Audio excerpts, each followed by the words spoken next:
Selamat pagi, selamat berjumpa lagi sahabat inspirasi. Selamat bertemu lagi pada hari ini, hari Senin tanggal 12 Juli tahun 2021. Inspirasi rohani yang akan saya bawakan pada kesempatan hari ini merujuk pada teks Injil Matius bab 10 ayat 34 sampai bab 11 ayat 1. Marilah kita mengawali permenungan rohani pada kesempatan ini dengan menandai diri kita dengan tanda kemenangan Kristus. Dalam nama Bapa dan Putra dan Roh Kudus. Amin.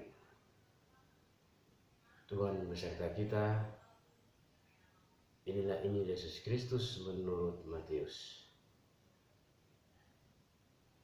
Jangan kamu menyangka bahwa aku datang untuk membawa damai di atas bumi. Aku datang bukan untuk membawa damai, melainkan pedang. Sebab aku datang untuk memisahkan orang dari ayahnya, anak perempuan dari ibunya, menantu perempuan dari ibu mertuanya, dan musuh orang ialah orang-orang seisi rumahnya. Barang siapa mengasihi bapa atau ibunya lebih daripadaku, ia tidak layak bagiku. Dan barang siapa mengasihi anaknya laki-laki atau perempuan lebih daripadaku, ia tidak layak bagiku. Barang siapa tidak memikul salibnya dan mengikut aku, ia tidak layak bagiku. Barang siapa mempertahankan nyawanya, ia akan kehilangan nyawanya. Dan barang siapa kehilangan nyawanya karena aku, ia akan memperolehnya. Barang siapa menyambut kamu, ia menyambut aku, dan barang siapa menyambut aku, ia menyambut dia yang mengutus aku. Barang siapa menyambut seorang nabi sebagai nabi, ia akan menerima upah nabi. Dan barang siapa menyambut seorang benar sebagai orang benar, ia akan menerima upah orang benar. Dan barang siapa memberi air sejuk secangkir saja pun kepada salah seorang yang kecil ini, karena ia muridku, aku berkata kepadamu, sesungguhnya ia tidak akan kehilangan upahnya daripadanya. Setelah Yesus selesai berpesan kepada ke-12 muridnya, pergilah ia dari sana untuk mengajar dan memberitakan Injil di dalam kota-kota mereka. Demikianlah Injil Tuhan. Sahabat inspirasi yang saya kasihi, permenungan sederhana yang akan saya bawakan pada kesempatan ini, saya beri judul tentang setia di rumah dan 6M. Baiklah kita menyimak sebuah pesan bijak dari Paus Fransiskus tentang bagaimana orang-orang harus tinggal di rumah dalam masa pandemi COVID-19 ini. Sang Paus berkata, saya tidak menganggap bahwa situasi yang mengharuskan kita tinggal di rumah bersama orang-orang yang kita kasihi dapat disebut isolasi. Isolasi adalah hal yang dialami oleh orang-orang yang benar-benar sakit. Hentikanlah berkata bahwa Anda bosan, kesal, karena kalian tidak bisa meninggalkan rumah. Sementara orang-orang di rumah sakit ingin pulang ke rumah mereka. Jadi berterima kasihlah kepada Tuhan kalau Anda harus tinggal di rumah.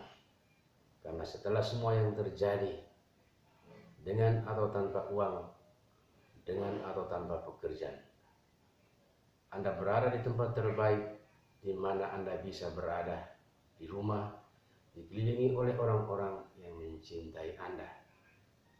Mungkin ini adalah waktunya untuk mengubah rumahmu menjadi tempat yang indah untuk ditinggali, sebuah tempat kedamaian dan kehangatan. Rawatlah dirimu, jadikanlah rumahmu, keluargamu, tempat yang penuh kasih. Sahabat inspirasi yang saya kasihi, dalam nama Tuhan kita Yesus Kristus, Menurut para ahli kesehatan, faktor utama yang memicu peningkatan jumlah kasus COVID-19 adalah ketidaktaatan orang pada protokol kesehatan yang telah ditetapkan.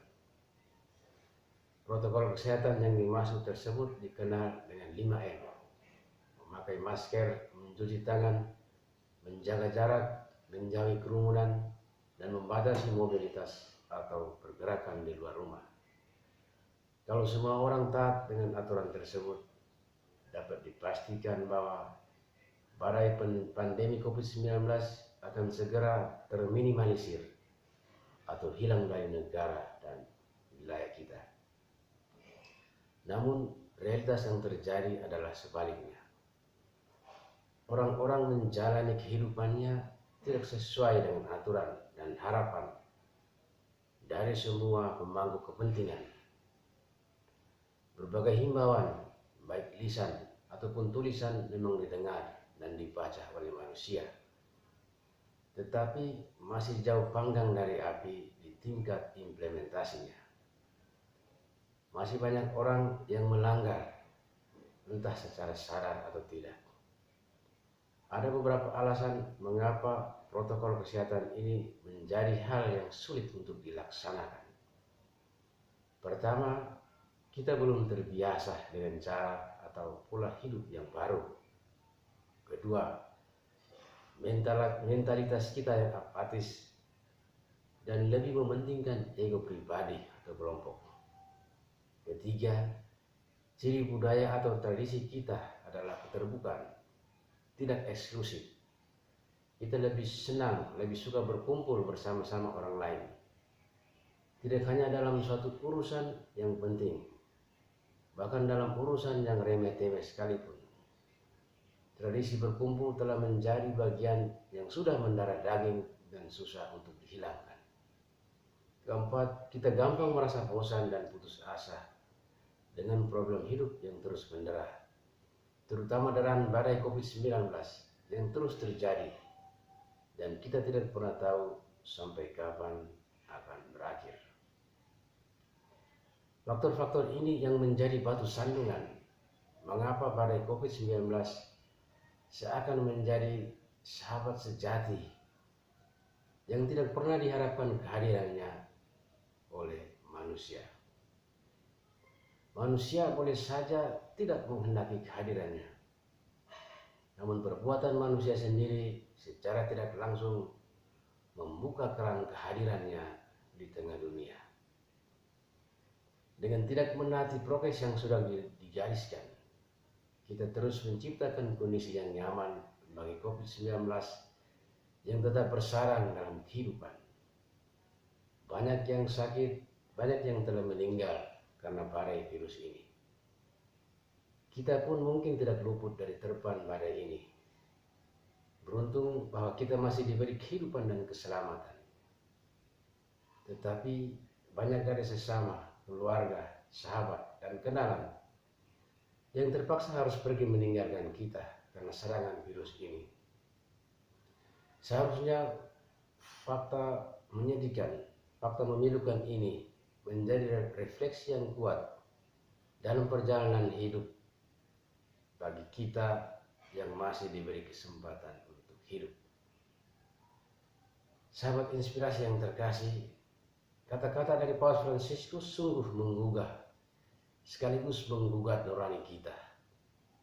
Sudah saatnya kita menjadikan rumah kita sendiri sebagai tempat yang paling nyaman dan indah dalam kehidupan.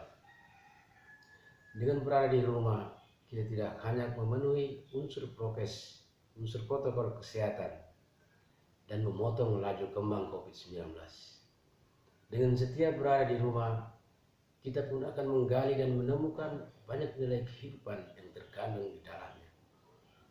Ada nilai persaudaraan, kasih, dan semangat pelayanan yang tercipta dan terpatri di sana.